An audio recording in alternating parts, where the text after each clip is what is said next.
de sofrimento já para lá, porque depois vai ser outras ideias, você vai ter que lidar com a parte já mais não tão pesada assim, que é buscar uma casa, essas outras coisas, né, que você precisa também ter tranquilidade. Estou fazendo tudo isso? Também. Também está fazendo isso, né, já. Deixa eu ver aqui só se... Eu queria passar mais tempo, conversar contigo. É importante a gente ter mesmo um período. Tinha pensado em ter perdido o casal, não perdi, graças a Deus, eu orei muito para Foi uma bênção, né? Né? Mas também mas três clientes desistiram. Bom, deixa eu só dar umas boas-vindas aqui, né, aos irmãos que estão em todos os lugares. A gente está começando aqui mais um encontro, né? E a irmã Heloísa está aqui. A gente tem sido grato a Deus por nós podermos chegar mais aqui essa vez. E todos também são bem-vindos, que estão aqui no Brasil, que estão em todos os estados do Brasil, qualquer lugar, lá em São Bernardo do Campo, em Sorocaba, Campinas, Blumenau e outros países, né, como os Estados Unidos, o pessoal da Califórnia, ali de Nova York, e lá na Alemanha, né, que é a irmã Catiane, o Daniel e o Samuel, que o pessoal está para lá, logo voltam. E então a gente quer muito que o Senhor nos ajude, né, que Ele ajude a gente nessa unção de existir conforme, né, Ele tem pra gente. Então que Ele nos abençoe todos nós nessa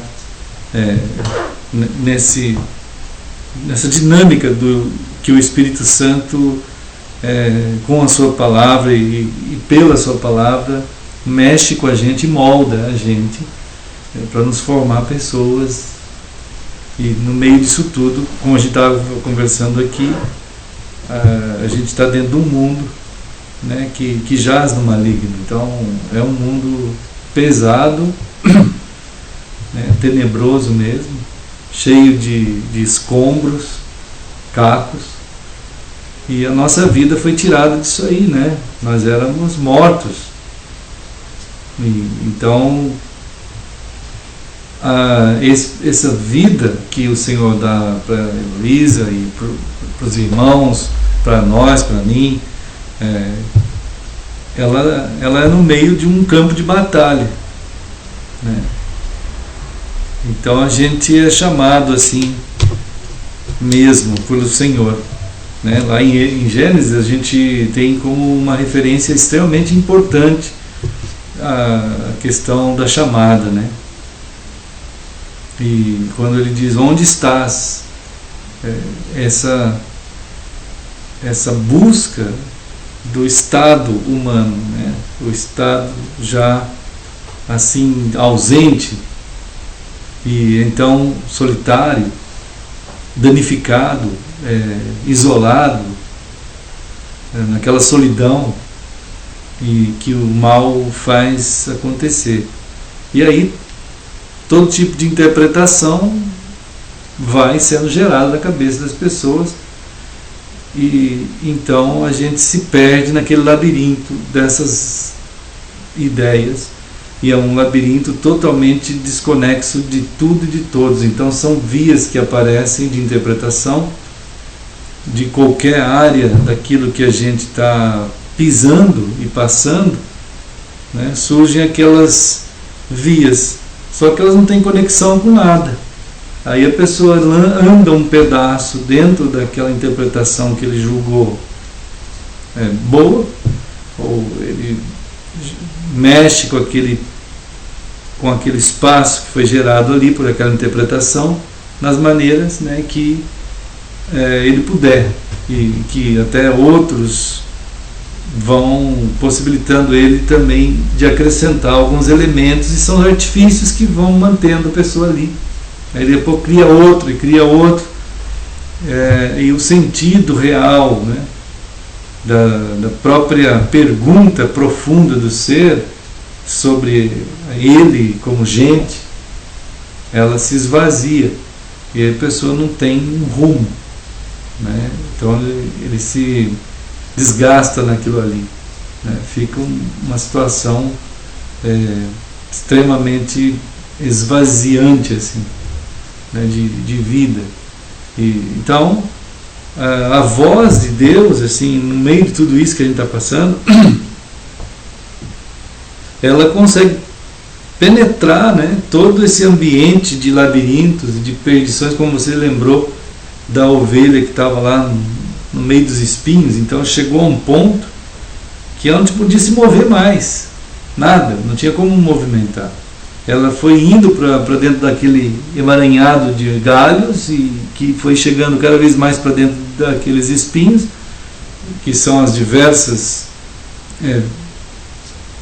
ideias que pareciam alguma coisa para chegar perto, e foi indo, daqui a pouco aquilo travou e foi ferindo toda aquela pessoa, que no sentido dessas feridas é o sentido do pensamento já sem condições de pensar as coisas certas, ou imaginar, ou, enfim, está lá naquela condição imóvel, inerte, estática. Então o Senhor foi lá, ele disse: eu vou lá buscar, eu vou buscar, né? Então encontra uma pessoa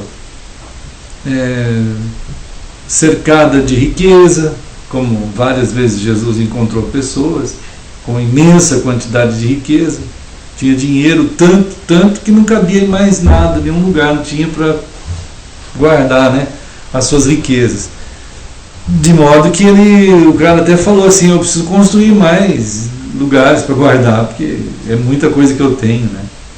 E no entanto ele imaginava que aquilo ali era significativo, mas não era, né?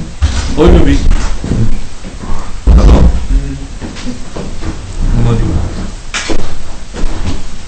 E no meio disso tudo, né, passou o tempo todo, né, irmãos? Então a gente tem nesse começo, sim, um pedido a Deus, né, que Ele nos abençoe mesmo, né?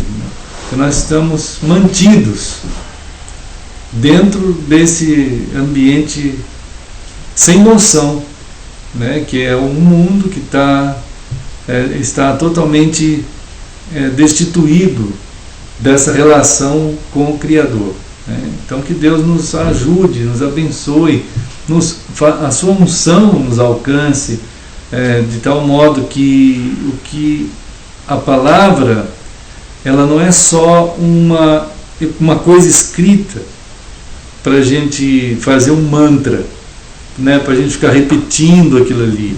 A palavra de Deus, ela tem uma condução de realidade de Deus, ela conduz uma realidade, né?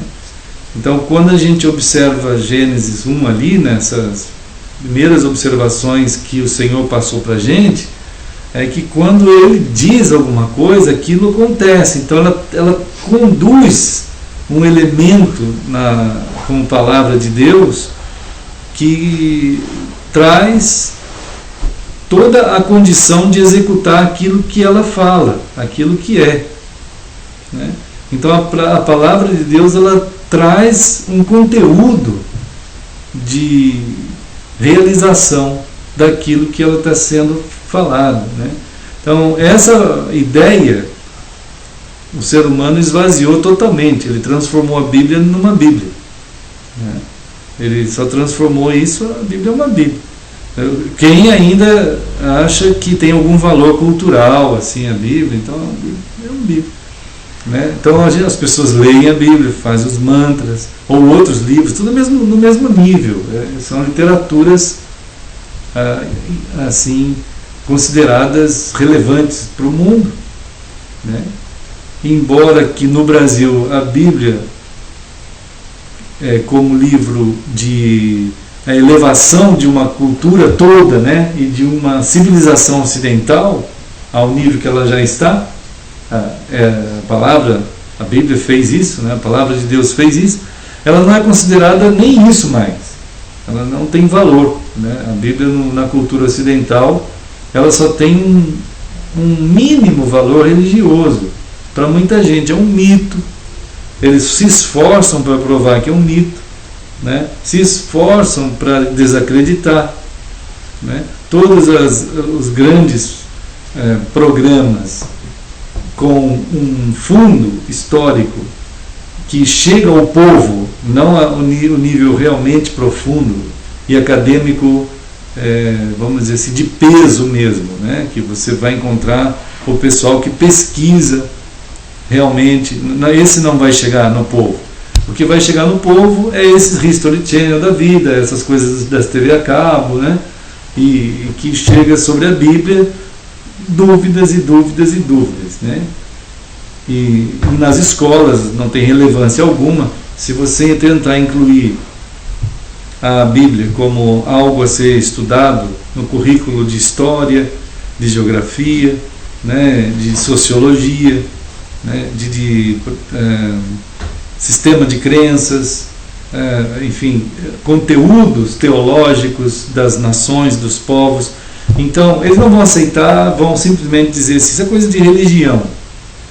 Então é um fracionamento depreciativo e degenerativo e de decadência extrema, né, gente? Mas isso aí sendo feito, mesmo assim, a palavra, a Bíblia não é só uma Bíblia, né? Ela tem esses conteúdos, ela traz a revelação do Deus Criador, né? E apresenta o próprio Deus Criador.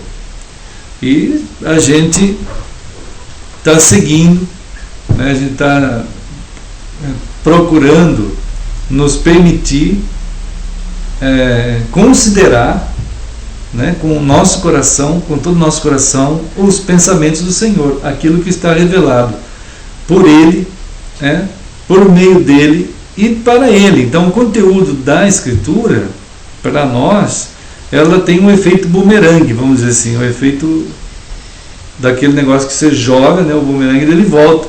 Então Deus jogou a sua palavra, e Isaías diz que ela não volta vazia, ela vai voltar mesmo para o Senhor.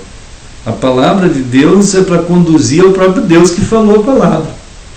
Então aquela pessoa que se permite ser alcançada por essa palavra, ela vai ser levada ao próprio Deus, pela mediação da palavra, né? E tudo aquilo que acontece nesse processo, que deriva do Deus, você vai ser banhado, vamos dizer assim, você vai ser envolvido nisso aí, né? Em Romanos chega ao ponto de dizer que a gente é batizado nisso tudo aí. Existe um tipo de mergulho dentro da palavra, dentro do... O Espírito Santo nos envolve de uma tal forma que a gente é batizado no Espírito Santo, né? Que a gente é batizado em Deus. Há um ato dessa grandeza, dessa magnitude acontecendo, né?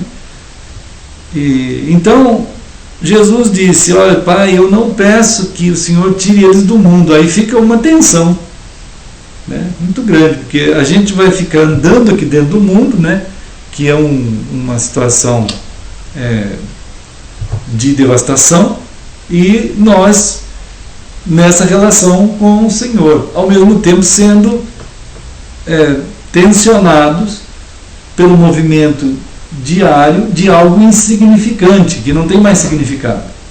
As pessoas vivem dentro de uma insignificância, né? A gente tem visto as pessoas transformar aquilo que não é no significado. E quando você inverte o que tem significado para não ter e o que não tem para ter, você fez uma perversão, você perverteu, né? Mudou a versão. E isso implica absolutamente numa desgraça muito grande, uma devastação. Então nós vamos estar dentro desse sistema pervertido, mas nós não estamos na versão, né? Esse tipo de condução vai gerar um conflito, uma tensão entre o povo de Deus e tudo que não é de Deus, onde Jesus disse assim: eles odiaram a mim e vão odiar também eles. Em João 15, João 17, né? Jesus está falando, ele está orando a Deus, dizendo assim: Pai, eu sei que da mesma forma que me odiaram, eu vou odiar eles. E no entanto eu não peço que o Senhor tire eles do mundo, mas o Senhor guarde eles do maligno e do mal, né? Então essa caminhada, ela é tensa, ela tem uma conotação de batalha, de guerra, né? No entanto, as pessoas não têm muita disposição de imaginar algo assim. Eles têm como o ser humano tem uma vocação para o céu, né, para o eterno, ele tem uma criatividade e ele pensa, ele imagina uma utopia, vamos dizer assim, de paz. Ele consegue imaginar a utopia de paz, uma coisa de paz, um mundo de paz. Segundo os rituais. Aí então, claro, o ser humano gosta, porque ele não vê isso. Ele imagina, mas ele não vê. Então, como ele não vê, ele fica imaginando. Então, como chegar, né, nisso? Mas é evidente que ele perverteu a Deus e a palavra de Deus. Quando Deus diz: o caminho sou eu. O problema é que o mundo está todo cheio de estruturas que a gente fabricou, e tipo rituais. Escola é um tipo de ritual. Vai de manhã, estuda sempre aquele programa educativo, e tem sempre os mesmos professores que vão falar as mesmas coisas. E isso se torna um ritual. Sim, não tendo isso, todo mundo fica meio que... Ai, que medo, o que vai ter, o que é, como? Não está dentro do sistema. Então o mundo é cheio, feito de um monte de sistemas. Sim. E bastou tirar esses sistemas, acabou. Qual é a referência? É incrível o medo. Agora que Deus faz completamente fora do padrão, que é a palavra e a vivência, palavra, vivência, palavra, vivência. Né? Palavra conduz, palavra endireita, palavra cura, e assim é diferente. Sim. A gente tem, por exemplo, o Salmo 139, que fala que o Senhor mostra à humanidade, né,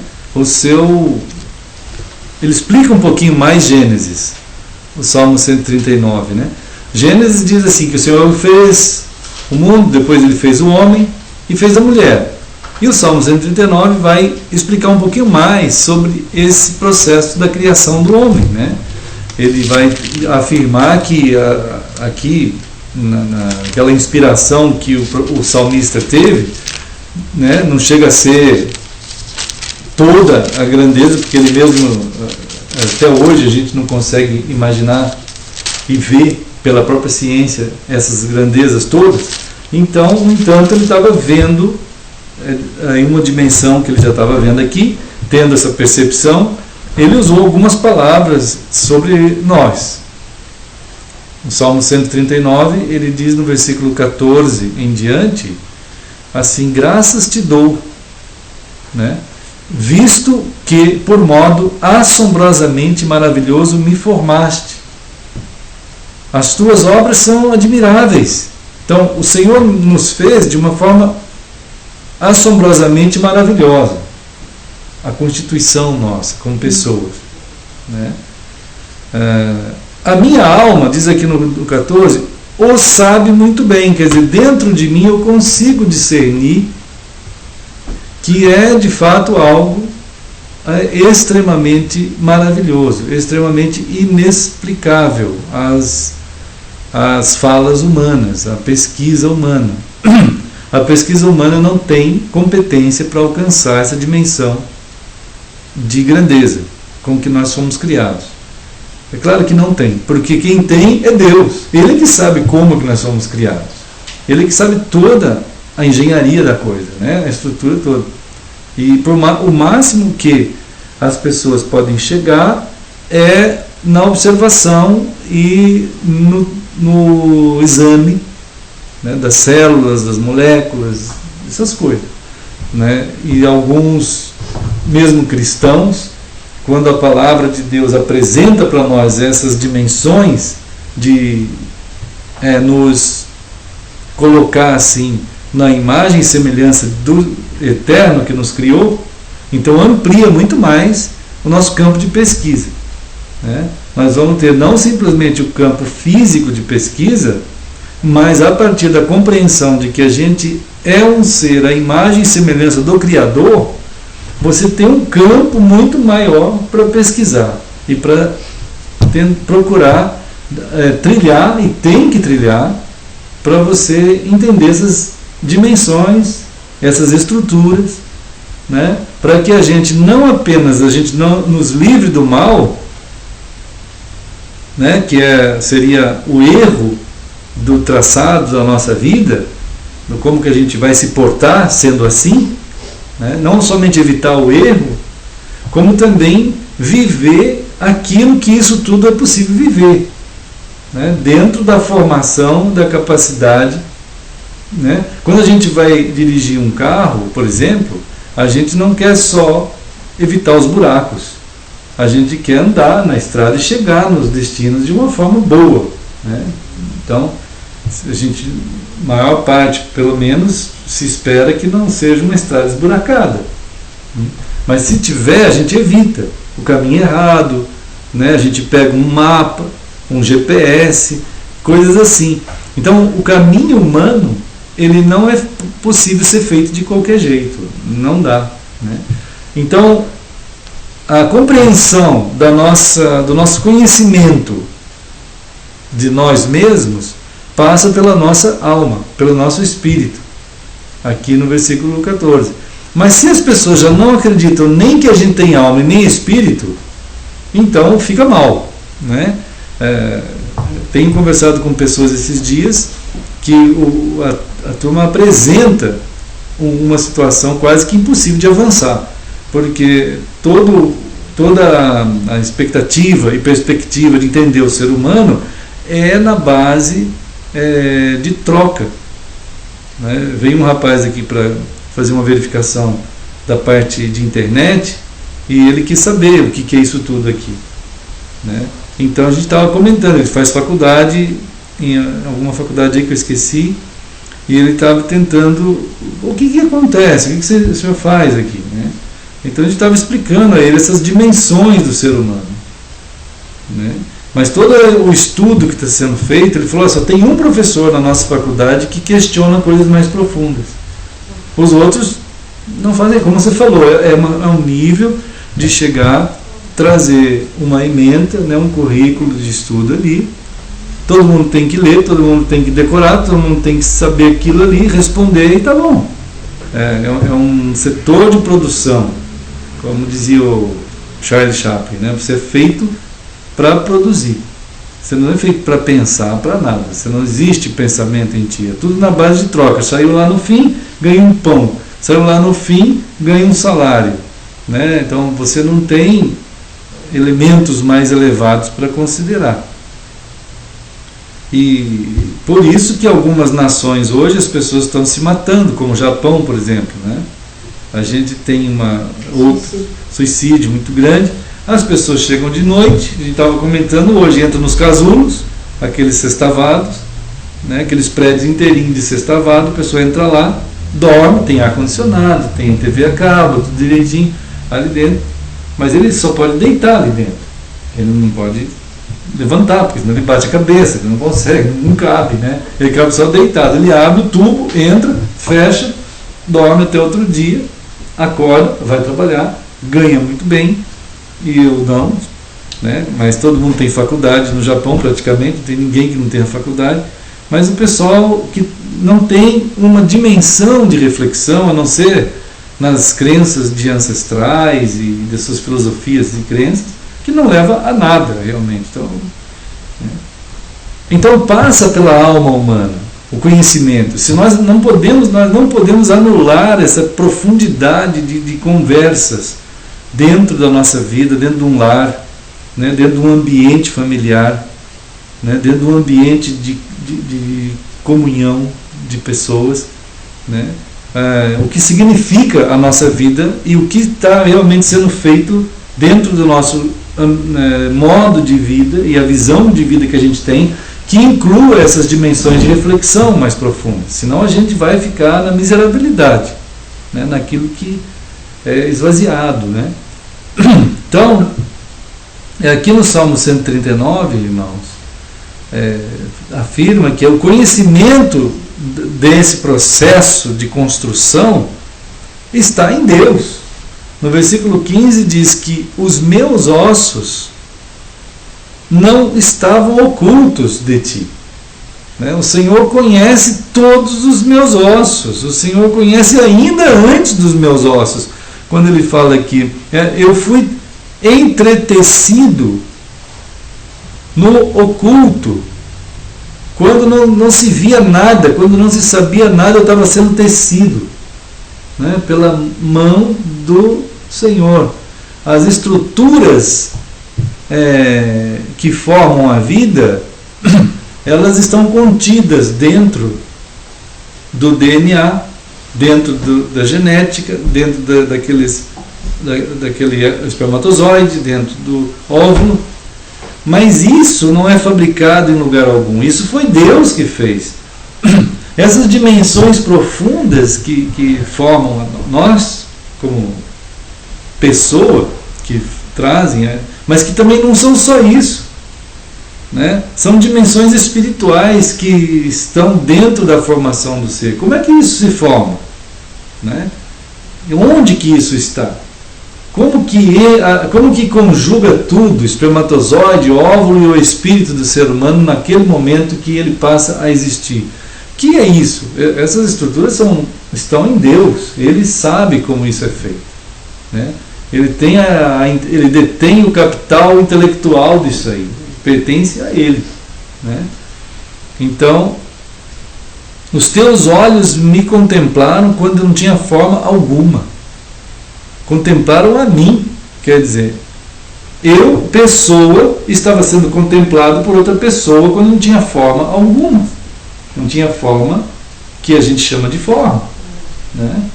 Então, eu preciso ter a compreensão disso na minha identidade. Eu não posso deixar isso de lado, né? Porque essas dimensões vão ser alcançadas pela palavra. Lá em Hebreus 4:12 fala que a palavra de Deus ela vai atingir esses pontos dentro da nossa vida. Ela vai alcançar, né? Ela vai penetrar lá naquelas profundidades para fazer o que a palavra pode fazer para estruturar direito o ser humano, que ele, além dele ter que nascer de novo, que aí já é um outro processo, né? Além desse tipo de geração aqui, ainda tem a geração em Cristo, que a gente é gerado de novo, né? Então, e essa geração de novo é antes dessa geração que apareceu aqui, que a gente chama de primeira criação. Mas há uma criação estabelecida em Cristo antes dessa criação física, material, que Efésios fala que ele nos gerou nele antes da fundação do mundo, né? Então são dimensões que não é tanto para a gente entender isso, é para a gente ter a ciência, ter uma abertura de reflexão, né, para permitir que quem deve alcançar essas dimensões profundas em nós é a palavra de Deus, né? Não existe em nós a capacidade reflexiva para gerar uma análise nessa dimensão, não dá. Chegar não dá. Não é possível. Visão, né? Esse negócio de autoanálise, de reflexão, não existe possibilidade alguma. E de saber isso, né? Se não foi dito por ele. Por Deus. Então é Ele que vai fazer todo o processo de criação, de uma criação em Cristo, de uma varredura dentro do nosso ser, a partir dos pontos que eles precisam ser conectados pela palavra de Deus. Quando a gente está lendo, então, a tristeza é muito grande porque muita gente não pode ler a Bíblia, né? Ela tem que ser vista na dimensão que ela é. Quer dizer, eu estou dando créditos à palavra, para que a partir dos tempos que ela está acessando o meu ser, dentro do meu ser não encontre em nenhum lugar rejeição a essa palavra, né? E aí o salmista chega ao ponto de orar a Deus até mesmo aquilo que ele não sabe, que poderia estar anulando a palavra de Deus de entrar. Naquele momento ele está dizendo: Senhor, não aconteça isso, eu não quero ter em nenhum lugar dentro de mim, né, algo que eu não sabendo esteja rejeitando a tua palavra, né? Então, quer dizer, ele está entendendo que existem dimensões que podem estar trancadas à palavra, que ele não sabe, mas que estão. Então, no entanto, ele está ali abrindo esses lugares naquela oração, ele está clamando ao Senhor que esses lugares que poderiam estar fechados sem o seu conhecimento sejam abertos, né? Então há um momento também de revelação aí, que nós participamos desse abrir essas masmorras, esses lugares, esses quartos, esses ambientes, que faz parte desse processo da fala humana, né? da inteligência humana. Nós precisamos estar atentos, né, a isso. E então, irmãos, né, o Senhor então ele vai trabalhar conosco, conforme diz o Salmo 19, que a gente tem visto já várias e várias vezes. Mas o Salmo 19, ele diz que o Deus então aponta os céus e a terra para nós, né? Ele aponta os céus e a terra para nós, né? De alguma maneira os céus e a terra se tornam uma proclamação, né? Ele está proclamando a glória de Deus, quer dizer, para nós seres humanos, para os anjos, para os principados, para as potestades.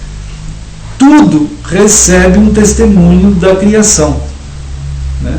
A criação se torna uma proclamação da glória de Deus. Então ele está fazendo da obra que ele fez, Deus está mostrando que toda a sua obra, na organização dessa obra, né, na estrutura que essa obra tem, tudo isso aí, né, está dando um testemunho, está apontando, é uma proclamação da realidade do Criador, né?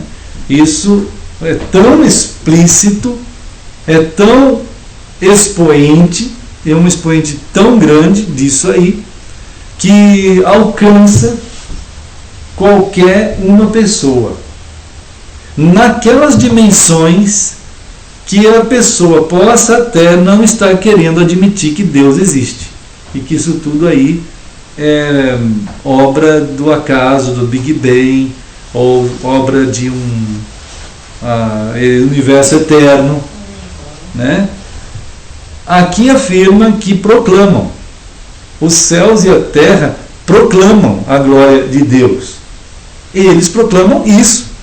E quando proclama isso, isso fica claro, né? Existem pessoas que podem afirmar, e até afirmam o tempo todo nas escolas, que não proclamam a glória de Deus. Essas coisas que estão por aí voando ou existindo é simplesmente nada, é um universo, né? Assim, embora hoje muitos dessa área das pesquisas, né, uma grande parte afirmem realmente que proclamam, né? Até as grandes perguntas últimas da ciência são impressionantes. Ela afirma assim: por que tudo é redondo? Parece estranha essa pergunta, né? Mas todos os planetas, os telescópios mais potentes que existem no mundo, já andaram bilhões de quilômetros nesse espaço, milhões de anos-luz lá para fora, e chegaram a distâncias extremas que a gente poderia imaginar que é extrema, né? Que tem até aquele filminho que a internet faz, né? Que ela pega, vai saindo de uma praça na Terra e vai subindo. Aí tudo isso no sentido de dizer que a gente é um miserável pó. Não é verdade. Esse filminho é legal, é muito legal de ver, mas a sua afirmação é errada, né? Ele está tentando afirmar exatamente que quem somos nós para achar que somos alguma coisa. Então, a gente é um nada perto de sóis extremamente maiores que o nosso, né? Um universo extremamente grande. Então ele usa o próprio mundo criado por Deus para agir contra a própria humanidade que Deus fez com uma centralidade muito grande, né? Nós não somos um miserável pó, né? Ao contrário, toda essa grandeza, tudo isso tem uma uniformidade tão grande, é tudo redondo. Então estão perguntando assim, por que é tudo redondo? Não podia ter um planeta triangular? Não podia ter outro quadrado? Não podia ter outro, sei lá, parece um tubo? Podia ter um monte de planeta tubo. Planeta, seria plano, né? Um monte de plano no espaço, assim. Não tudo redondeta. Porque de fato é tudo redondo, então é tudo redondeta. Não são planetas. Não existe um planeta nesse universo. É tudo redondeta, né? Então, mas no entanto, é tudo assim redondo. Isso está meio que assustando os pesquisadores, porque há uma uniformidade tão grande no universo que parece ser proposital, né? Quer dizer, tem que ser proposital, porque se fosse tudo aleatório, tinha blocos andando por aí, que, como às vezes aparece pedaços, mas é explosão mesmo que aconteceu. Mas o universo organizado é tudo redondo e tudo tem a sua órbita e tudo anda em torno e gira junto, tudo gira, né? E tudo fica girando e tudo está organizado, parece um relógio, né? É uma coisa que chega ao ponto de eles ter que parar de pensar, porque senão eles vão chegar a essa conclusão aqui: os céus proclamam a glória de Deus. Mas como o homem não gosta dessa frase, principalmente desse nome, né, que é Deus, eles preferem não pensar no assunto, porque está extremamente escandaloso a proclamação, está demais, né? E diz aí que o firmamento anuncia as obras, né, anuncia as obras das suas mãos. Então as mãos do Senhor fizeram as coisas, né, de maneira extremamente organizada, extremamente orientada. Elas não são aleatórias, né? Isso tudo é claro que há um que fez essas coisas todas, né? De tal maneira que isso está pronto, está feito, está proclamado, né? Que agora só falta falar. E ele fala. Por isso que está aqui no versículo 7, que a lei do Senhor é perfeita, né? E restaura a alma.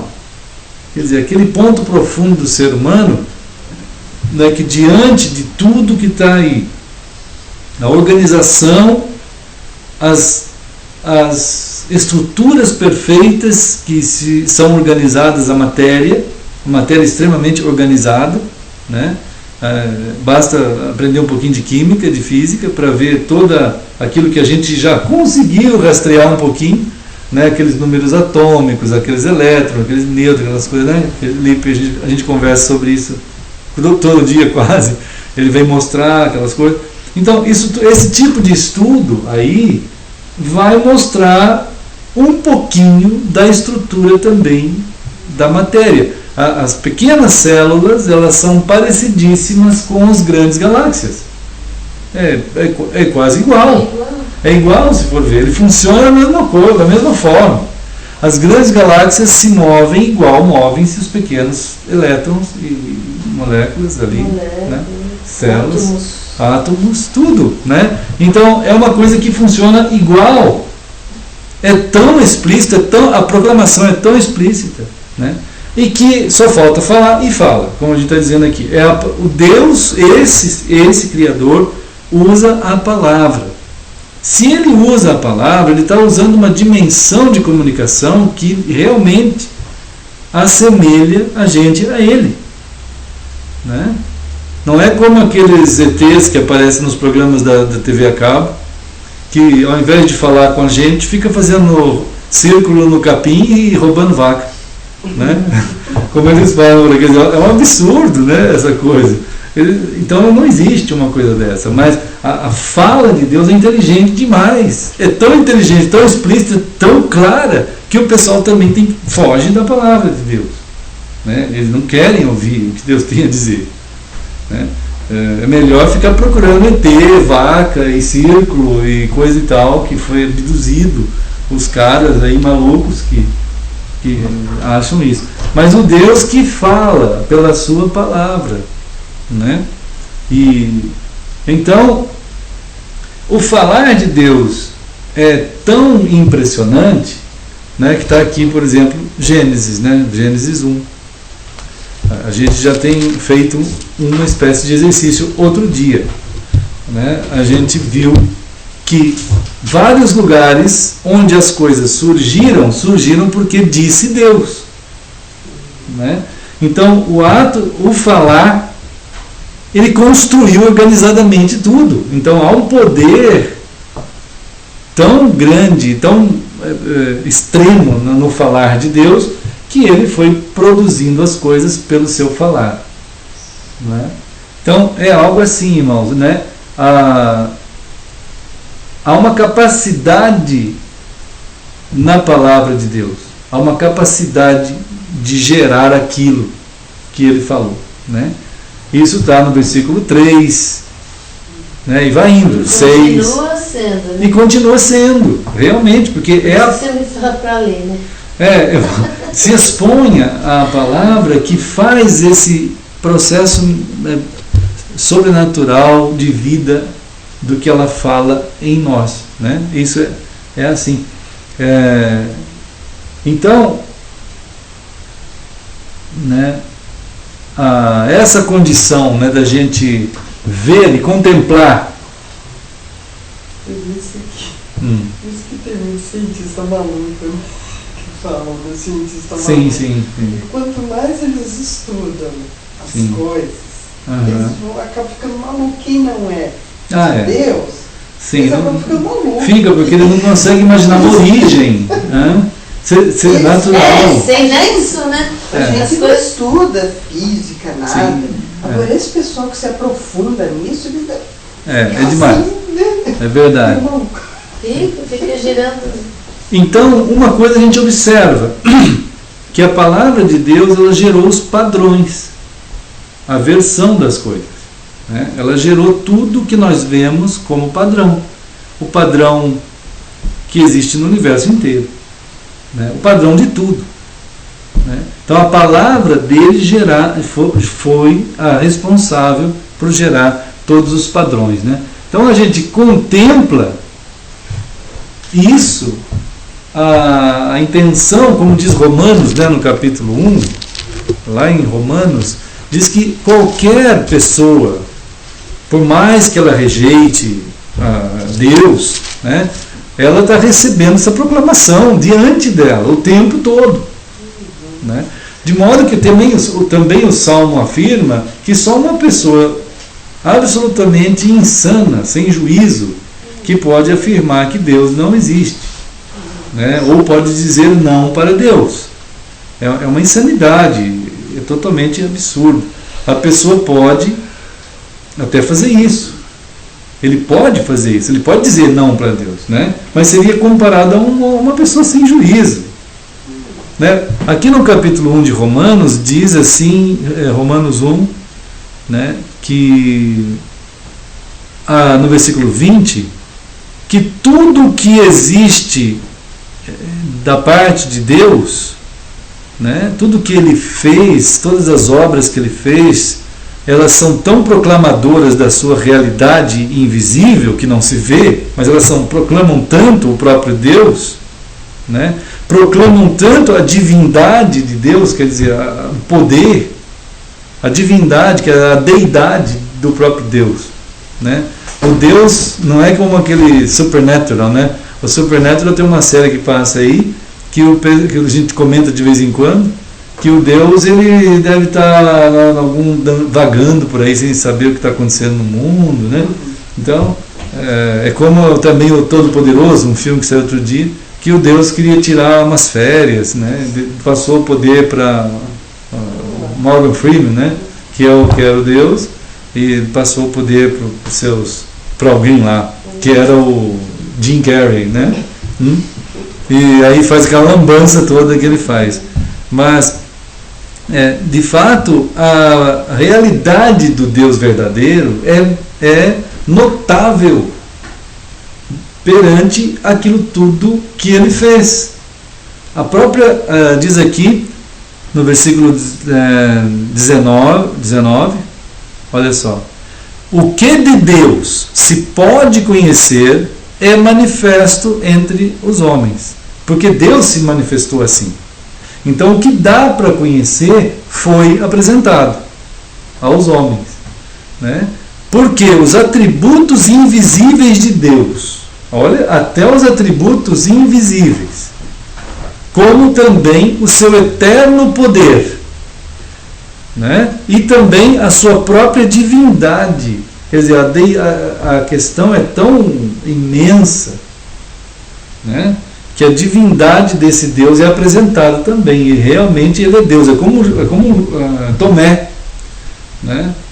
Tomé, naquele momento da sua dúvida, em que Jesus disse: Tomé, sou eu mesmo, Tomé. Você está diante daquele homem que falou contigo alguns momentos atrás, lá no Getsemane. Sou eu, Tomé. Sou eu, aquele homem que nós andamos juntos alimentando multidões. Sou eu, Tomé. Eu que tu viste andar sobre as águas.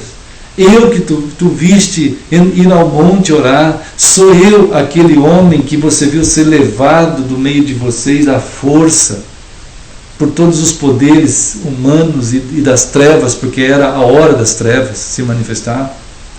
Eu sou aquele homem que tu viste carregando aquela cruz naquela via Ápia. Eu sou aquele homem que foi pregado naquela cruz. Eu estou aqui, Tomé, na tua frente.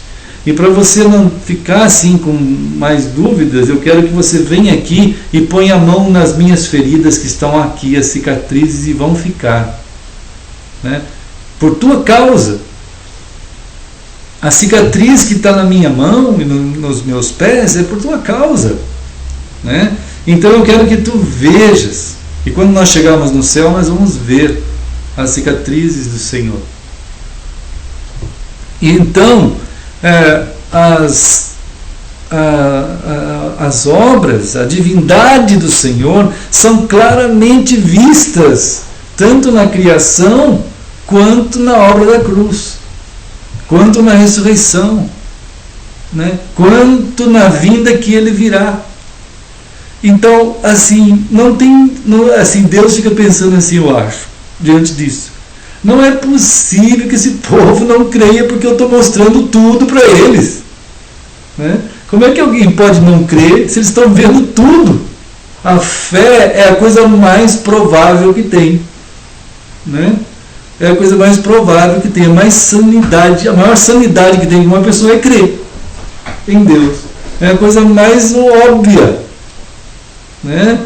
Porque Deus está chamando a gente a crer e está dizendo: tudo é visível para vocês, eu mostro tudo para vocês. Então é tão explícito tudo de Deus, né? Ele só não se mostra assim mesmo, senão a gente morre, a gente não aguenta. Não tem como, a gente precisa passar por aquela transformação que o próprio Jesus vai fazer em nós algum dia, né? Então, aqui ele diz assim: desde o princípio do mundo, tudo que é divino de Deus, tudo que é atributo de Deus, tudo que é a clara revelação de Deus, são percebidas por meio das coisas que foram criadas. E esses homens que agem de uma maneira a negar, eles não têm desculpa, diz aqui, são indesculpáveis. Porque é como se fosse um tribunal. Deus está, vamos dizer assim, por enquanto, nós estamos vivendo dentro do tempo, né, do espaço, da história. É como se fosse um processo de tribunal acontecendo e Deus está apresentando seus argumentos à humanidade. Está apresentando os argumentos, né? Então é hora agora da salvação. E o mais impressionante é que a porta está aberta, que é Cristo, né? A obra está diante de nós, o Cristo está diante de nós, a cruz está diante de nós, é uma coisa eterna. O Senhor está diante de nós. Jesus, a palavra de Deus diz que Ele é o Emanuel, Ele é um Deus conosco, é aquele que anda com a gente. Não tem lugar dentro de nós para não ver Jesus. Não tem lugar dentro de uma pessoa que não creia, que não veja, que não o ame, que não seja dele, né? Então é só algo muito retrucante dentro do ser humano, muito caduco, né? Muito duro, muita revolta, rebelião absurda, quase igual a do Satanás. É igual a do Satanás, só não é igual porque a gente tem a misericórdia de Deus que abriu a salvação para nós. Senão a gente estaria tudo no inferno, seríamos todos demônios, igual o próprio diabo e os demônios são, né? Então o ser humano, por isso que ele tem atitudes demoníacas, às vezes, que a gente chamaria de demoníacas. E tem gente que confunde certos atos da humanidade como se fossem atos do demônio. E o pior é que tem gente que ainda diz: olha as maldades que o ser humano faz, Deus não existe, né? Então a coisa é tão grave na visão apodrecida da humanidade, que ele ainda tem a ousadia de olhar para os atos malignos do ser humano, né, que ele resolve dentro de si mesmo, e ele não consegue nem dizer que é ele o responsável, né? Ele tenta ainda dizer que Deus é que não existe, porque se Deus existisse, se Deus é tão bom, Ele não permitiria tanto mal em cima da terra, né? Então, a forma de raciocínio, ela está tão deformada que ela imagina um Deus impotente, mas ela usa esse Deus impotente para acusar o próprio Deus, que ele não sabe nem quem é, né? E nem sabe o que aconteceu com a própria vida, que fez gerar toda a desgraça de malignidades humanas dentro do mundo. E o próprio ato de Deus de vir resgatar a pessoa e ainda ofertar a nova vida em Cristo, e fazer aquele ser humano nascer de novo. E o pior também é que as pessoas buscam um tipo de vida melhor, né? Eles conseguem ainda imaginar que queriam viver uma vida melhor, então ficam atrás de uma vida melhor. E até tentam, né? Se sentem bem. Coisas assim. Aí busca-se aquelas utopias. Quem sabe a gente vive mais de 100 anos, né? 200, 300, né? Ou quem sabe a gente encontra a vacina para todas as doenças. Ele fica imaginando, né? Quem sabe a gente não morre mais. Ele pensa essas coisas, mas isso tudo é possível. Só que é possível em Cristo. Aí ele cai para o lado da religião e diz assim: mas poxa, isso é religião. Então é uma luta. Então não há desculpa. A manifestação de Deus é perfeita, e Ele manifesta de uma maneira perfeita tudo que Ele fez, e a versão das coisas está aí, e elas não mudam, elas estão continuando. A versão do tempo, a versão do espaço, a versão do movimento do mundo, tudo, as leis que regem a matéria, tudo está aí, né? Essas coisas são a versão verdadeira das coisas. E dentro do ser humano, Deus também implanta a ideia de versão moral. Né? Um ser moral tem uma lei moral. Ele tem uma ideia de uma coluna moral a ser seguida. Né? Ele tem uma ideia daquilo que é e daquilo que não é. Né? Mas a gente, através das gerações, e talvez essa geração que a gente está vivendo, como nenhuma outra, assim, de uma forma tão massiva, né? Ela chegou numa altura em que aquela pergunta de Pilatos, que Pilatos fez a Jesus, quando Jesus disse: eu vim para dar testemunho da verdade. Jesus estava lá preso, em frente a Pilatos, amarrado, respondendo a algumas acusações, e Pilatos perguntou: afinal de contas, por que você veio? Para que você veio aqui? Né? Ele falou: eu vim para dar testemunho da verdade, que é Ele mesmo, né? E toda a verdade de Deus está em Cristo, naquilo que Ele traz, que Ele é, enfim, toda a versão da humanidade perfeita, da vida e tudo mais está ali, da moral, da ética, de tudo. Então, da justiça, né? Da justiça sobre as coisas erradas, sobre o que é errado, o que é certo, sobre o céu, sobre o inferno. Tudo está determinado pela verdade que há em Cristo. Então Pilatos faz a pergunta: mas poxa, será que você não sabe que verdade é relativa, a verdade não existe? Né? Afinal, o que é a verdade? Verdade não é nada. Então aquela ideia do Pilatos, né, que é um tipo de semente que hoje está extremamente difundida na cabeça das pessoas, ela atinge hoje uma fertilidade imensa nas cabeças das pessoas. Né? Hoje já não se tem mais nenhuma ideia da verdade, em termos de absoluto, de objetivo. É instantânea. É instantânea e aleatória. Né? Assim, qualquer coisa. Então diz assim, olha, aqui em Romanos 1, né? No versículo 18, que a ira de Deus se revela do céu contra toda impiedade e perversão dos homens, que detêm a verdade pela mentira.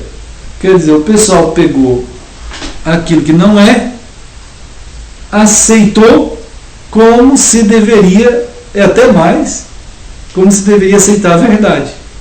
Não aceita a verdade. Porque a ideia do coração humano ante Deus é tão grande que ele vai negar a versão de tudo que Deus fez. A versão moral, a versão ética, a versão de tudo. É claro que é evidente que você não pode negar a versão das leis naturais, que chamam-se leis naturais da vida. Você não pode negar. Né? A lei da gravidade, você não pode negar. Você pode até negar, mas você não pode ir contra. Se você for contra, você vai se dar mal. Né? Qualquer lei que existe, a lei do metro, da parte de sistema métrico, de pesos e medidas, você não pode negar essas coisas. Né? Se você tem um peso de 1 quilo, é 1 quilo que é. O mundo inteiro vai medir aquele quilo pelo quilo que é. O metro, a mesma coisa, tem o sistema métrico. Né? E isso, o sistema horário, você tem que ter um padrão.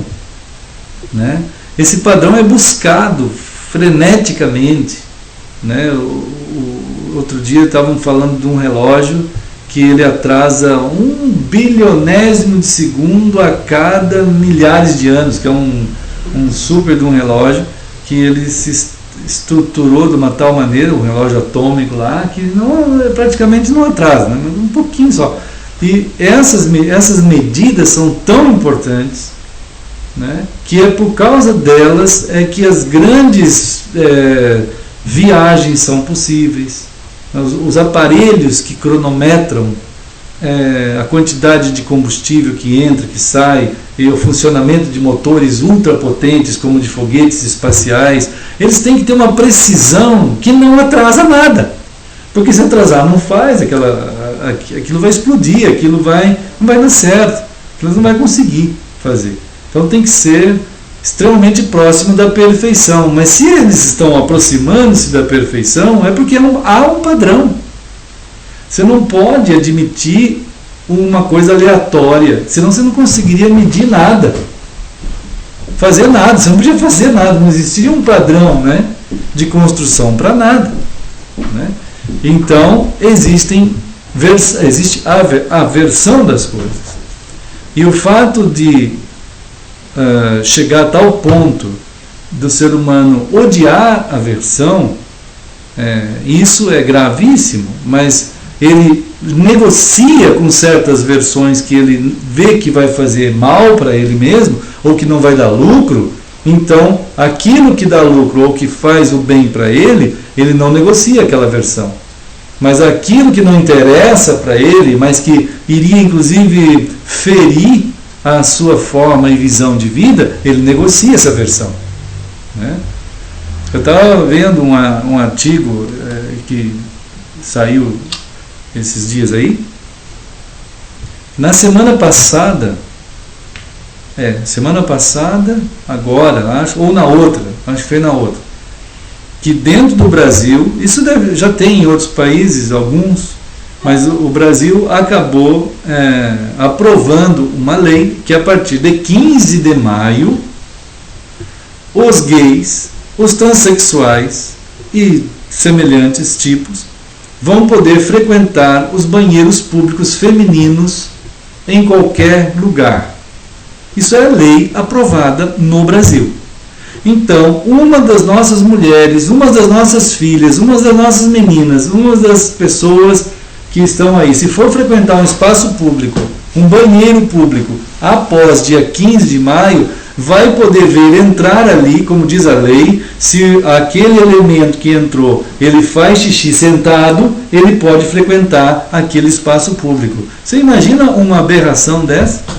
Né? Isso é uma perversão absurda, né? Então isso é texto da lei. Quem quiser procurar a lei, vai na internet e põe lá a lei sobre gays, transexuais em uso de banheiro público no Brasil. Aí vai aparecer a lei certinho com essas descrições, explicando isso. E mais, qualquer aluno, seja de idade que for, se ele chegar na escola e falar assim, eu quero me chamar Magnólia, e ele é Pedro, ou Paulo, ou João, lá no lado do nome dele vai ter um nome social, é agora chamado de nome social. Então, agora ele vai ser chamado de Magnólia, entende? Então a professora ou o professor, na hora que for fazer a chamada, não vai chamar ele de Pedro, vai chamar de Magnólia. Então é um negócio que beira a absurda insanidade, a perda absoluta da versão. Qual é a versão para o ser humano? Homem e mulher. Deus os fez desde o princípio. Jesus falou isso. E Gênesis fala isso. Essa é a Gênese humana. Não é? Então, são exemplos que a gente está trazendo aqui, na área científica, na área moral, né? É claro que a área científica você não pode usar essa lei. Você jamais vai usar uma lei dessa para definir peso, para definir medida, para definir tempo, nada, né? Você não vai fazer uma lei dessa do banheiro público. Quer dizer, qualquer medida é pública agora, cada um basta chegar lá e falar o que você quiser para você, que é 1 metro, que é 1 metro, que é 1 quilo, é 1 quilo. Se alguém falar que alguém vai ao banco e pede para sacar R$1, e aí você põe a mão na gaveta e pega aquele monte de nota de 100 e fala, eu vou levar esse R$1 embora. Não, mas isso não é R$1, é R$1 milhão. Não, mas para mim é R$1 e tchau. E não tem ninguém que pode dizer não. Quer dizer, para você vai fazer parte de uma população que acredita que 1000 notas de R$100 vale R$1, e você é desse grupo minoritário que tem que ser protegido por lei, né? Então são absurdos que não fazem parte de certas áreas da sociedade, mas outras áreas são afetadas diretamente, né? E a versão é mudada de tal modo, como diz aqui em Romanos 1, As pessoas amam mudar a mentira, tirar a verdade e substituir pela mentira, né? Então, o fato da alteração da versão, né, vai chegando a tal ponto que as próprias identidades das pessoas vão sendo mudadas, né? O erro, ele tem uma raiz, o mal tem uma raiz tão profunda, né, que ele causa defasagens e alterações. Nós comentamos semana passada aqui, né, que tem um grupo de estudos já bem importante nos Estados Unidos, universidades, fazendo pesquisas se a depressão, olha só, a depressão altera o código genético de uma pessoa. Sim, isso foi provado cientificamente em novembro de 2014, né? A depressão, então está lá no nosso site, lá no Facebook, quem quiser entrar até lá nos laboratórios que estão fazendo essa pesquisa, vai ver os trabalhos, né, que estão sendo feitos. E então, se a depressão altera o código genético humano, o mal, né, que dá origem, por exemplo, à depressão, o que originou a depressão, os males que originaram outros males e maiores e mais terríveis, eles vão deformando as capacidades e tornando as pessoas cada vez mais destituídas de estrutura, né, correta, vão deformando o ser humano, vai deformando. Então, o mal, que a Bíblia chama de pecado, e que o ser humano não gosta nem de ouvir, se você falar pecado, eles vão falar coisa de religião. No entanto, ele está lá, já defasado, deformado, né? Mas o pecado, o mal, ele causa inclusive a alteração da visão da pessoa, da sua própria identidade. Jesus falou que o filho que abandonou o lar, ele chegou a tal ponto na sua perda dos seus valores, que ele foi parar lá num estágio, por exemplo, de trabalhar num serviço mais absurdo, que é cuidar de porcos, vamos dizer assim, bem ruim. Não que o serviço em si ele seja ruim, tem muita gente que cuida de porcos e são digníssimos, né? Mas o problema é que não era a indignidade dos porcos, era a indignidade dele, ser humano, porque ele que estava sendo de uma tal maneira devastado naquela condição de afastamento de Deus, que ele chegou a se imaginar um porco, porque a única comida que tinha para ele comer, que era a comida dos porcos, ele começou a considerar a possibilidade de ser um porco. Ele falou, puxa vida, se eu fosse um porco, né, eu estava bem, porque isso aqui é um paraíso para os porcos, olha as comidas deles aqui, eles estão bem, estão alegres, estão felizes, eu estou aqui nessa situação, né? Então, Jesus falou isso, e aqui em Romanos a gente tem a situação também explicada de uma maneira mais assim clara ainda, que lá no versículo 25 diz que as pessoas mudaram a verdade de Deus em mentira. Mudaram a verdade de Deus em mentira. O fato de você estar alterando isso constantemente, né, não dando ouvidos à obviedade, à objetividade da verdade, e até dizendo que a verdade é plural e pode ser de qualquer um, cada um tem sua verdade, essas coisas, você vai deformando você mesmo.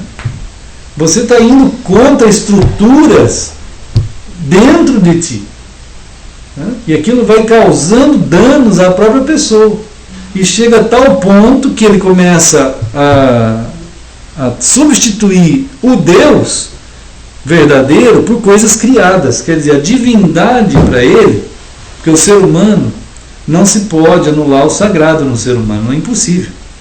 O aspecto sagrado não tem como anular, né? O ser humano, ele tem uma eternidade dentro dele, então ele foi feito para adorar. O ser humano foi criado para adorar a Deus. Não que Deus vá mudar com a nossa adoração. Deus é o Deus sempre do jeito que Ele é, sempre foi e sempre será. O problema da adoração, ou a grandeza da adoração, é que vai tornar a gente vai estar mostrando a nossa imagem e semelhança daquele que a gente adora. Entende? Quem tu está adorando é quem de fato tu é feito a imagem e semelhança dele. Então a adoração, ela te identifica. A adoração é uma graça para nós, que identifica a gente com o autor da nossa própria existência. O ato da adoração, quando tu serve, adorar é servir, é amar, é considerar, é abraçar e andar junto com ele, é ouvi-lo e falar com ele. Quer dizer, né? Nesse conhecimento que se amplia dia a dia, momento a momento, em cada agora, em que você não para de ter essa relação. O momento em que tu parar de ter essa relação, isso está explícito também em Êxodo 20, quando ele diz assim, lá, não toma o nome do Senhor teu Deus em vão, né? E eu falei uma vez aqui para a gente nos estudos, que eu estava perguntando para um amigo que é rabino, sobre esse texto. E ele estava tentando dizer assim, ele disse bem, né? Ele disse muito bem. Porque muita gente pensa que não tomar o nome do Senhor teu Deus em vão é não ficar falando Deus toda hora por aí. Qualquer coisa. Ah, Deus, Deus, meu Deus, não é isso. Não é isso. É o momento em que tu para de pensar em Deus, você gerou um vão, um vazio, entende? Uma vanidade, um vácuo, uma perda, uma ausência, um inferno, um isolamento. E não é para nós isso, não é nossa vocação viver no inferno, não é para isso. Deus nos criou para que o tempo todo estejamos nele, por meio dele e para ele. Bem que Salomão disse que se a gente alterar isso, é um vazio. Se a gente perder o foco de Deus nessa relação contínua, é vazio, né? Vaidade, a palavra em português é vaidade, mas em hebraico é vazio mesmo, é vão. Você vai estar vivendo em vão, na miserabilidade, na coisificação, na terrestrialização, como dizem alguns aí, né? Então não é pra gente isso. Então o ato de tirar isso de foco da tua vida, você vai gerar um outro Deus, alguma coisa, como fala aqui, coisas criadas. Aí a pessoa fica adorando astro, outro fica adorando bicho, como até fala aqui mesmo, né? Coisas criadas, répteis, quadrúpedes, aves, homem, né? O próprio homem, o próprio ser humano é tido. Hoje já não se tem mais quase noção de fronteira disso. O ser humano foi tão invadido e tão tripudiado, né? E ele foi tão assim violentado nessas profundidades, que ele já não tem noção do que é Deus, do que não é. Tudo virou Deus para ele, porque tudo é verdade. É um Deus plural, igual ao hinduísmo, né? O hinduísmo, cada pessoa tem um Deus. Na contabilidade, das últimas contabilidades das divindades hindus, chegava a 500 milhões de deuses, né? Eles diziam que cada família tinha um Deus, mas hoje já se está dizendo quase uma pessoa tem um Deus lá. É o seu próprio, que ele gera a sua, né, a sua ideologia, sua teologia ali. Essa alteração é tão danosa, né, irmãos, que diz aqui que ele passa a ser entregue a paixões infames. O ser humano passou a ser dominado pela infâmia, pela paixão infâmia, por aquilo que é degenerativo absoluto, que vai gerar a destruição da sua visão de quem ele é, né? A sua estrutura vai ser afetada. Aí ele diz assim: as mulheres não mais querem ter relações íntimas com o homem, mas ela vai preferir a mulher. Uma mulher preferindo uma mulher, né? E ela vai achar que está certo. Vai defender isso, vai viver isso, né? Negócio extremamente alterado, destituído de toda a dignidade da versão que Deus fez.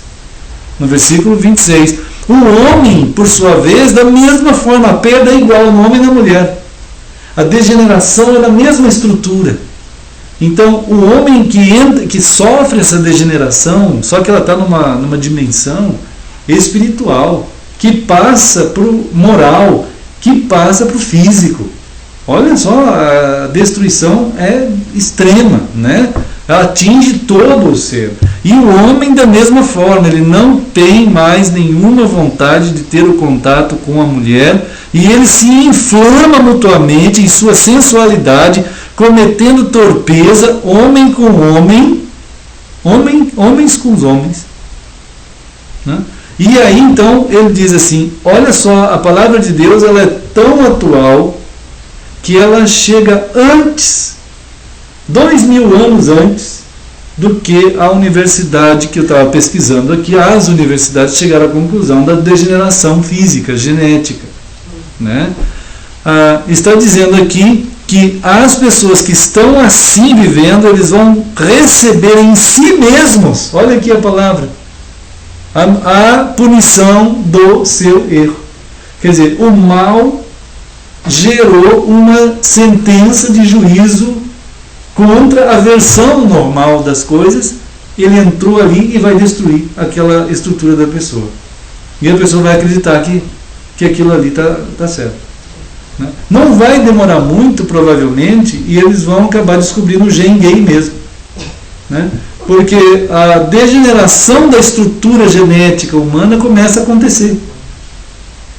Vai surgir uma quimera, que já está surgindo por aí, né? E depois eles vão conseguir localizar aquela quimera em algum lugar.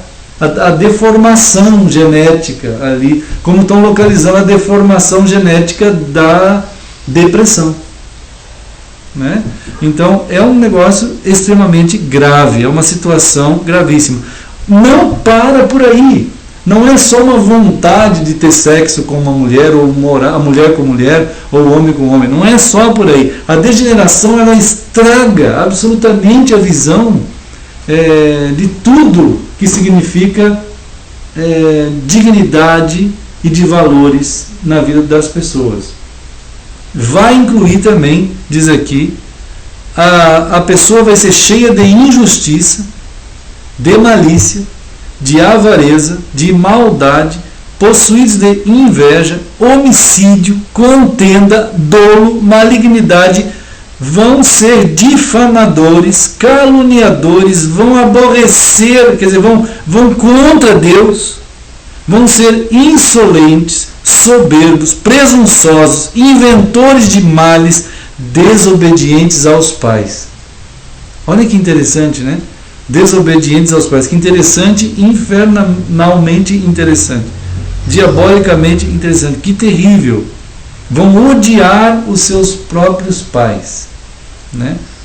Isso, insensatos, pérfidos, sem afeição natural. Quer dizer, toda a afeição natural que um ser humano teria pelo outro, isso vai também sendo corroído.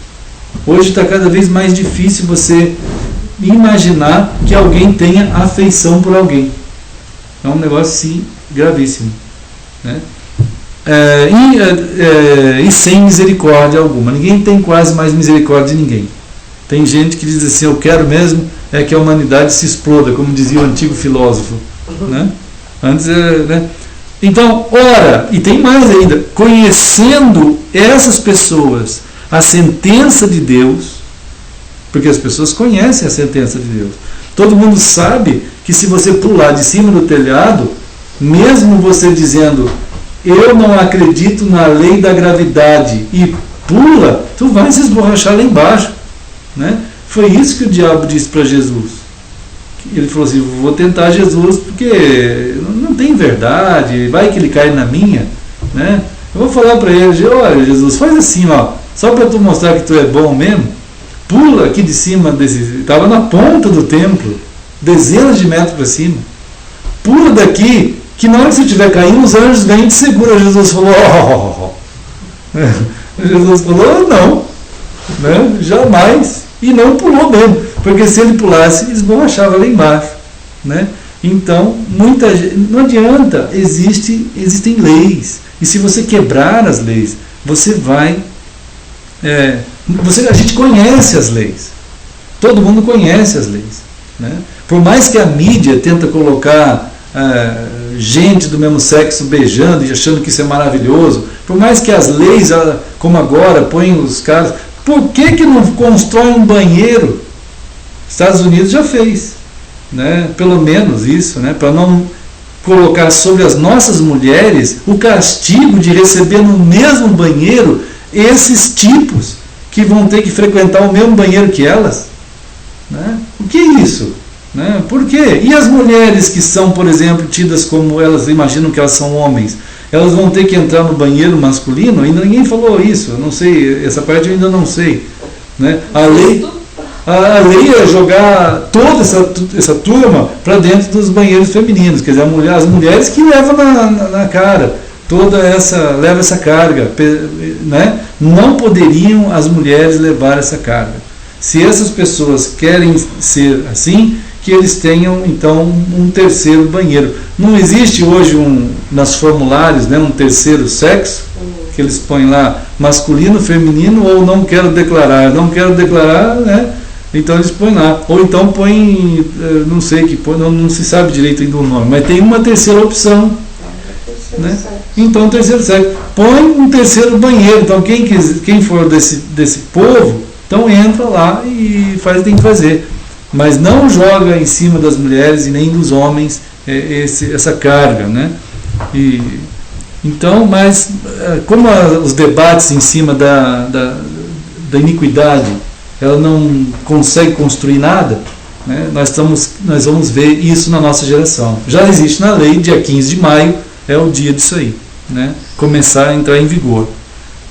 Mas essas pessoas estão sob um tipo de juízo de Deus. Elas estão debaixo de um juízo de Deus. Todo mundo que começa lá no começo a perder o contato com o Senhor, até quando chega na defasagem estrutural, a última, estão sob um juízo de Deus, né?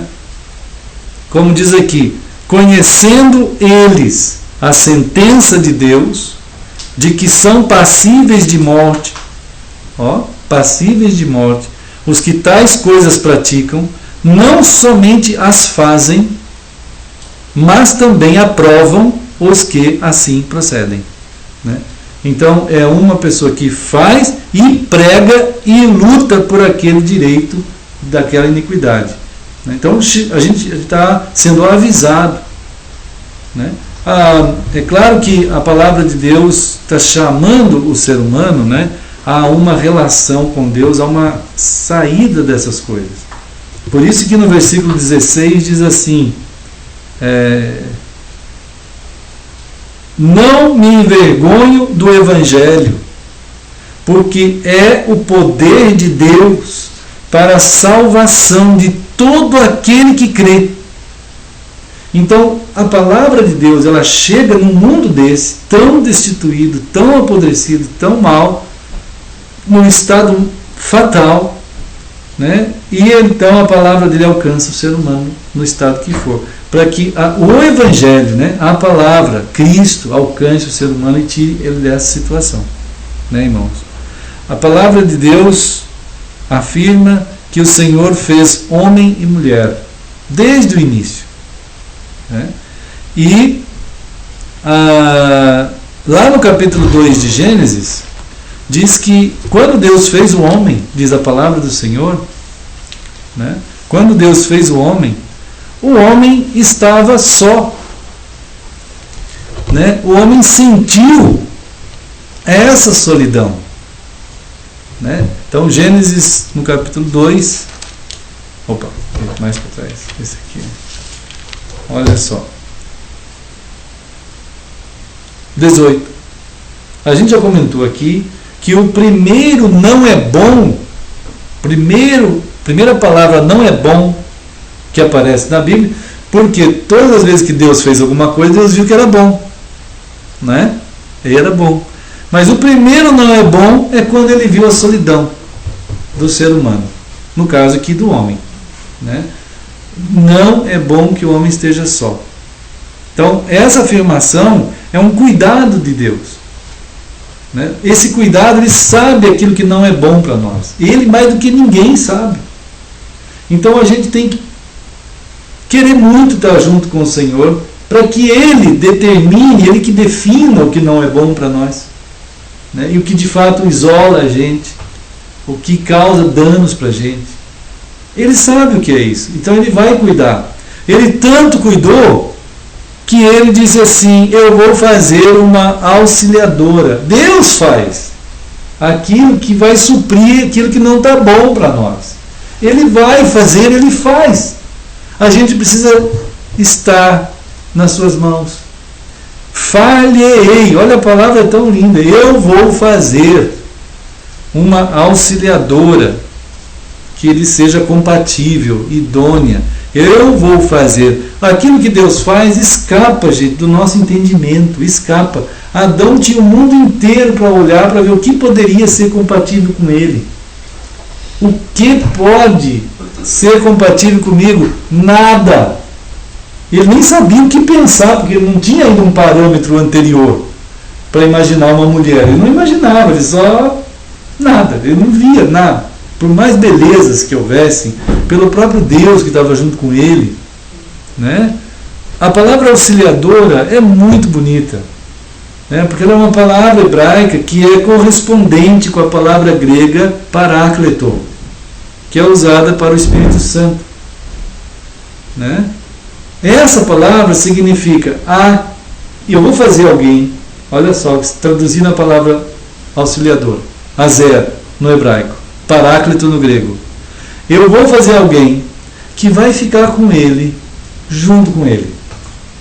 Alguém que vai andar junto com ele. Alguém que vai ser o grande consolador da vida dele, né? A consoladora da vida dele. Eu vou fazer alguém que vai ser a advogada dele, vai defendê-lo, vai fazer tudo por ele, né? O homem de Deus receberá a mulher de Deus. A mulher de Deus vai ser levada ao homem de Deus. Deus fará isso. Deus faz isso. Ele quer fazer isso. Ele está mostrando que ele vai fazer isso. Ele está falando. E quando Deus fala que ele vai fazer isso, ele faz. E já até fez, porque a sua palavra já é profética, né? Então, ele falou assim: Adão, e vai lá naquele canto, dorme,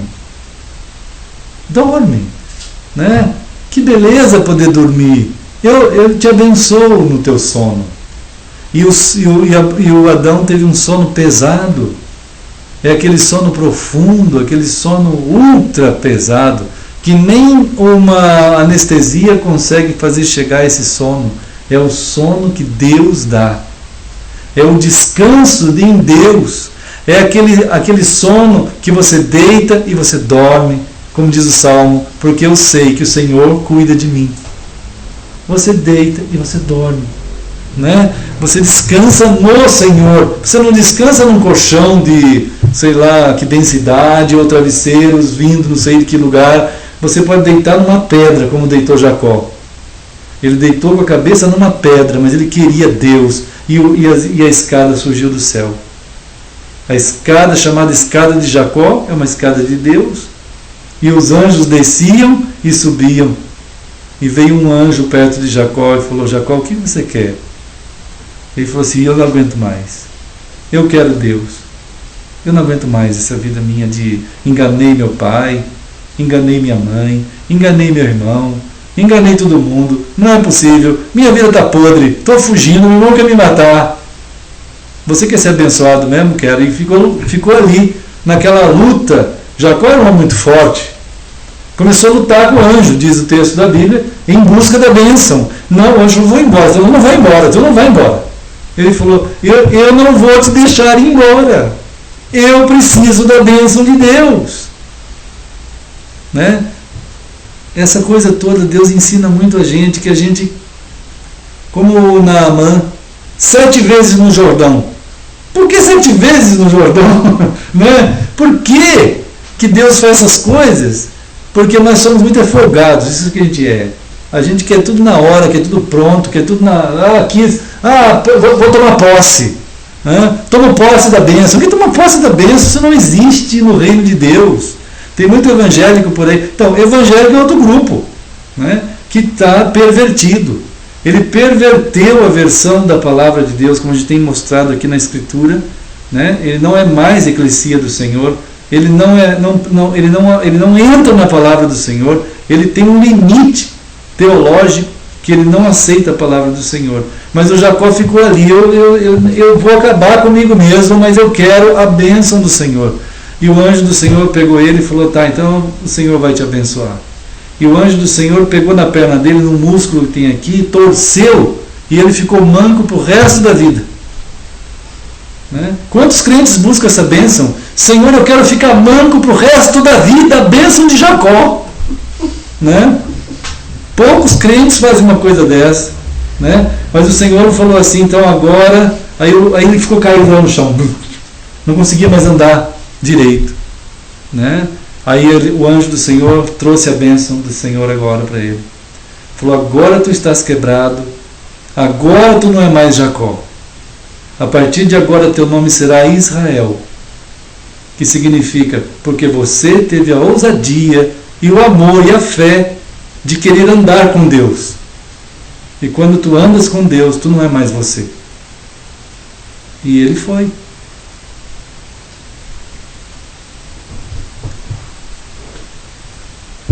Então, o Senhor, ele faz ações dele em nós, assim, né? E ele disse para Adão assim, Adão, dorme, eu sei do que tu precisas, deita lá. E Deus fez uma coisa tão linda. O homem gerou a mulher, quer dizer, Deus gerou a mulher do homem. Ele pegou algo, uma parte, um pedaço do homem, né? E ele tirou aquele pedaço e fez a mulher. Ele está dizendo, a partir de agora, aqui está aquela que tem as personalidades do Espírito Santo, os atributos do Espírito Santo. Ela tem essas características de amar, de ficar junto, de ser advogada, de lutar por ele, de viver por ele, de estar junto com ele, de ser a alegria da sua vida. Eu vou colocar nela a bênção de ser a alegria na vida do homem, e agora o homem será o grande guardião da sua vida. O homem vai ser o guardião da mulher até o fim dos dias, né? Então, essa grande bênção, quando Adão acordou, né, ele pôde exclamar, compartilhar uma poesia, né, e falou uma poesia do seu coração e disse: esta é osso dos meus ossos, é carne da minha carne. Esta mulher é carne da minha carne, ossos dos meus ossos, né? Então, irmãos, né, Deus está tocando a sensibilidade humana o tempo todo, para que a gente o ouça, né? Ele diz assim: onde estás? Vamos andar juntos, vamos andar comigo, vamos viver o que eu tenho, né, para vocês. E aí a gente tem exemplos pela Escritura dos caminhos do Senhor. E hoje nós somos chamados a andar nesses caminhos, né? Que Deus, o Senhor nos abençoe, a que Ele nos mantenha sempre na sua versão, né? na sua rota, no seu caminho, que é Cristo, na sua palavra, né? Que a gente o ame, queira muito ouvi-lo, ainda que as coisas sejam tão turbulentas, e serão, Jesus disse, né? Até o dia que ele vai voltar, serão. Né? Mas isso tudo não pode embaçar Cristo para nós, o povo do Senhor. Então nós vamos celebrar o Senhor ali na ceia. Pode entregar, Lipe? Então, ali o suco e o pão, né? Essa celebração é isso mesmo, é celebrar que nós amamos o Senhor, né? Que nós queremos afirmar que da nossa parte, por causa da graça de Deus, nós estamos aqui, né? Descansando no Senhor. E assim que Jesus, em Mateus, ele está... Obrigado.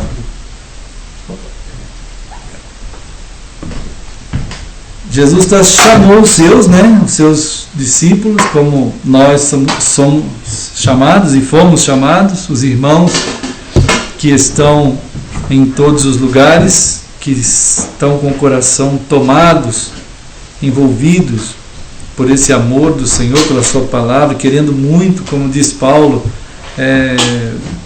nessa reflexão, Paulo diz assim: olhe cada um profundamente para si mesmo, e diante da palavra do Senhor, o que fala o teu coração? Ele fala amém, a palavra do Senhor? Se fale amém, a palavra do Senhor, e aí participa do pão e do vinho, né? Então, Jesus também, ele pegou então, aqui enquanto comiam, ele pegou o pão e oraram. Vamos orar, né?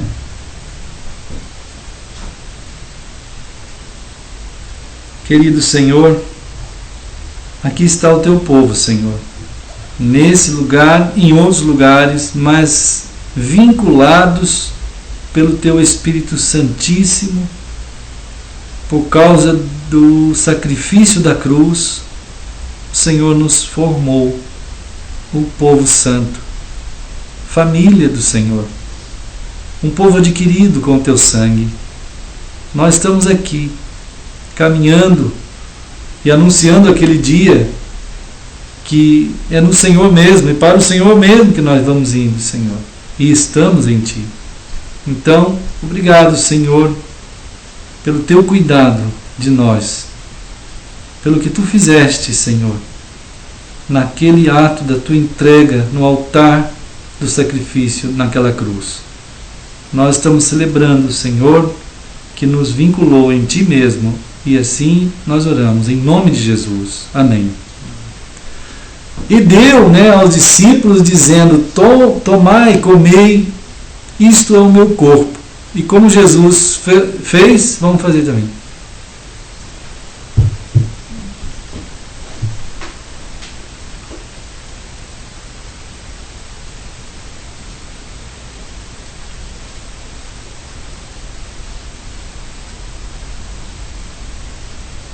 Amém. Jesus então, ele pegou o cálice e mais uma vez, ele junto com os seus, ele deu graças. Querido Senhor,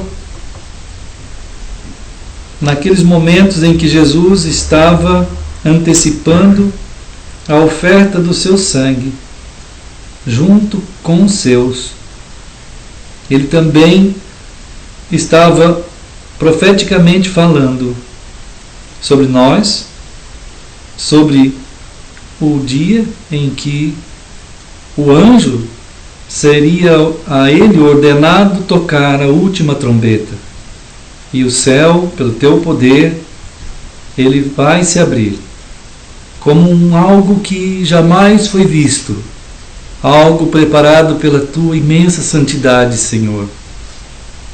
E ali, naquela casa, naquele cenáculo, o Senhor estava com os seus, chamando-os ao Senhor mesmo, dando graças, porque por esse ato da entrega da tua vida, do teu sangue, do derramamento do sangue do Cordeiro, estava sendo selado o Novo Testamento em Cristo. do qual testamento nós fomos lavados e fazemos parte, Senhor. Estamos aqui, Senhor, te agradecendo, em nome de Jesus. Amém. Então, Jesus pegou, orou, deu aos discípulos, dizendo: bebei dele todos, porque isto é o meu sangue, o sangue da nova aliança, derramado em favor de muitos, para a remissão de pecados. E digo-vos que desta hora em diante eu não beberei deste fruto da videira, até aquele dia em que o hei de beber, mas o vinho novo, convosco no reino de meu Pai. Então, irmãos, como o Senhor ensinou, vamos fazer.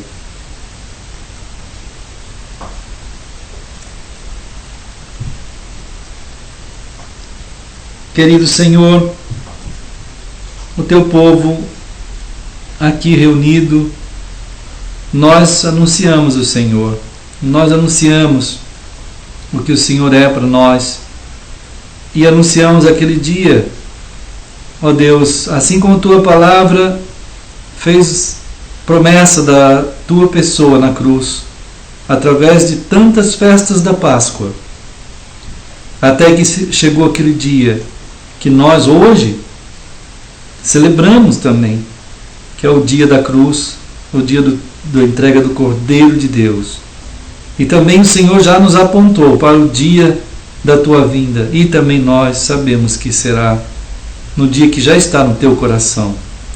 Abençoa-nos, Senhor. Guarda os teus filhos que estão em toda parte, como um dia Paulo falou, aqueles que estão em toda parte e que invocam o nome do Senhor Jesus. Abençoa, Senhor, todos nós, em nome de Jesus. Amém.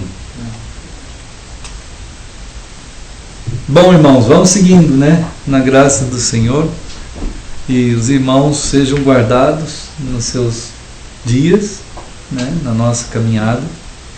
E vamos seguindo em frente. O Senhor abençoe os irmãos também que estão em outras cidades, em outros estados, em outros países, né? Queridos e amados. E vamos seguindo no Senhor.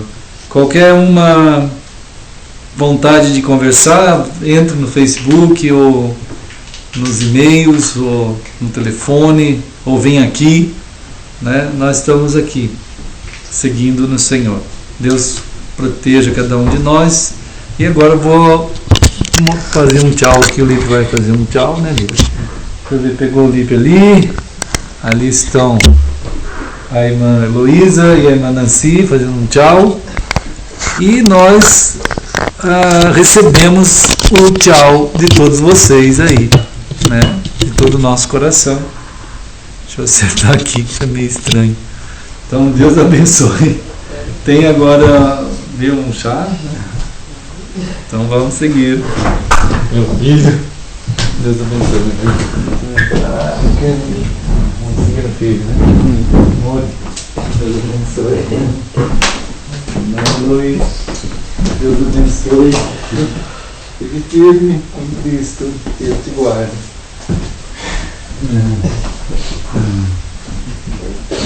Vou desligar. Tem ali um chá, vamos ali tomar um chá.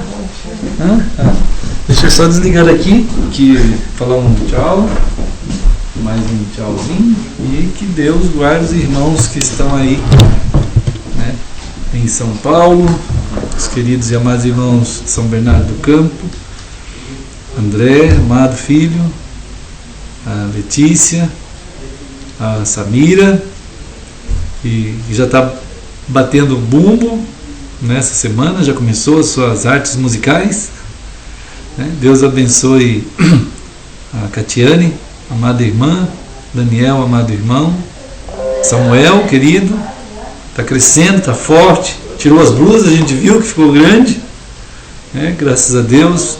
Nossos queridos e outras crianças amadas, o Gabriel também, né? Gabriel que já está grande, né? Tem a Manuela, né, Manuela? E também a Esther e o Pedro, né, Pedro? Também os queridos e todos os amados que estão em outras cidades, os irmãos de Campinas, né? O Danielzinho, né? Tem a Bíblia dele, estava mostrando. E falei lá em Campinas do Pedro, que é um bereano, né, que teve a dignidade de entender aquela tão pequena, 2 anos e 7 meses, entregou a vida a Cristo, e também soube identificar o verdadeiro Golias, quando ele viu aquele desenho ali, naquela outra Bíblia, que o Golias era totalmente... Eu acho que eu vou até mostrar para os irmãos, só um pouquinho, peraí.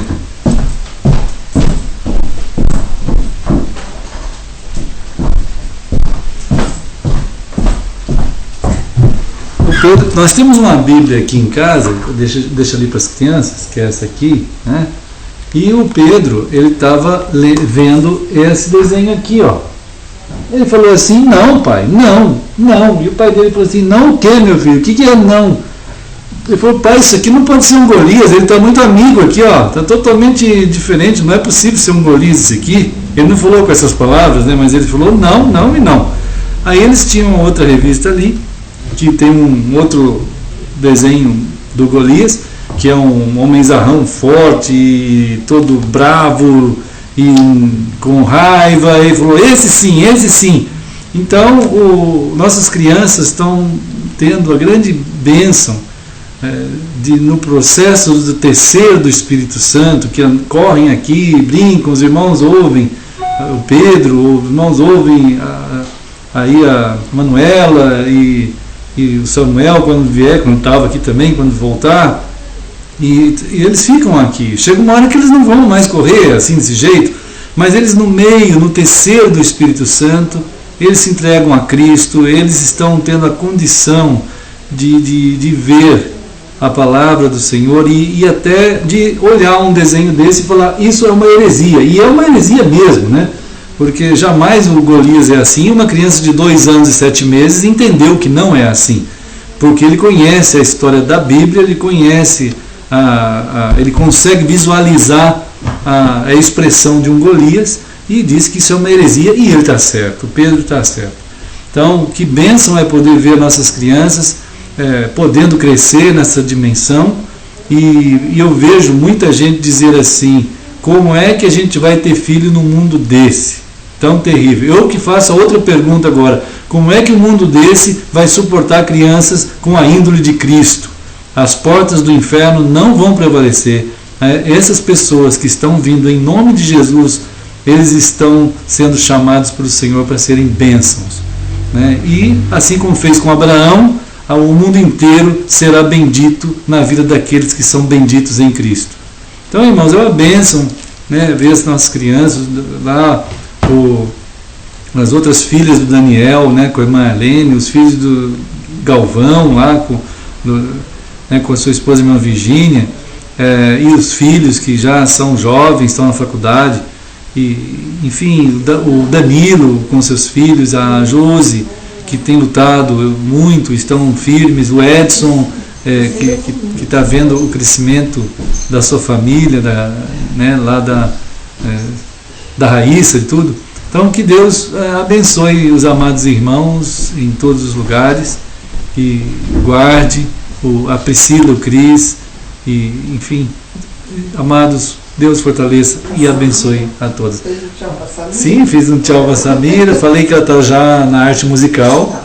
Ela está tocando já o bumbo, a bateria, né? Então, Deus abençoe, queridos irmãos.